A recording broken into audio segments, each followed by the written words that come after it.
নমস্কার বন্ধুরা, মানসীজ রান্নাঘরে আবারও সবাইকে স্বাগত। আজকে আমি যে রেসিপিটা বানাবো সেটা হচ্ছে চিংড়ি দিয়ে লাউ, আবার লাউ চিংড়ি।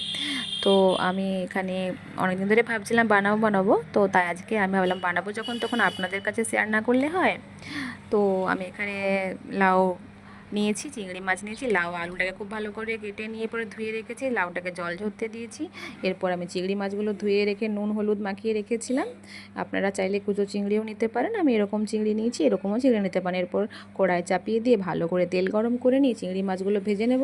লাল লাল করে চিংড়ি মাছগুলো ভাজা হয়ে যাওয়ার পর আমি তুলে রেখে দেব, এবং ওই তেলের মধ্যেই যে আলুগুলো আমি কুচি করে রেখেছিলাম সেগুলো আবার ভাজবো। চিংড়ি মাছগুলো খুব ভালোভাবে একদম কড়া কড়া করে ভাজারও দরকার নেই, জাস্ট এরকম একটু ভাজা হলে যথেষ্ট, যেন কাঁচা না থাকে। এরপর আমি আলুগুলো দিয়ে দিলাম, আলুগুলো সেম ভালো করে লাল লাল করে নরম হতক্ষ ভেজে নেব। এখানে আঁচটা মিডিয়ামভাবে রাখতে হবে, নাহলে পুড়ে যাবে। এরপর আমি ভাজা আলুগুলো তুলে নিলাম।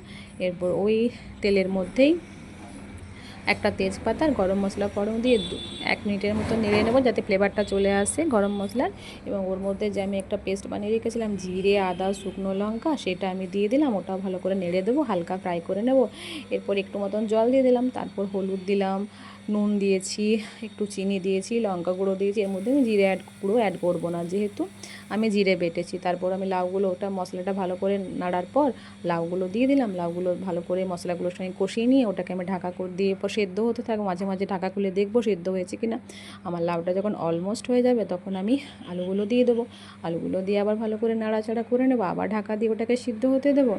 প্রায় যখন জল মরে যাবে তখন আবারও নেড়ে নেবো ভালো করে। দেখুন আমার প্রায় হয়ে গেছে। তারপর আবার একটু ঢাকা দিয়ে আমি রেখে দিয়েছিলাম যাতে ভালো করে সেদ্ধ হয়। হ্যাঁ, দেখলাম সেদ্ধ হয়ে গেছে। এরপর ভাজা চিংড়িগুলোর মধ্যে অ্যাড করে নিলাম।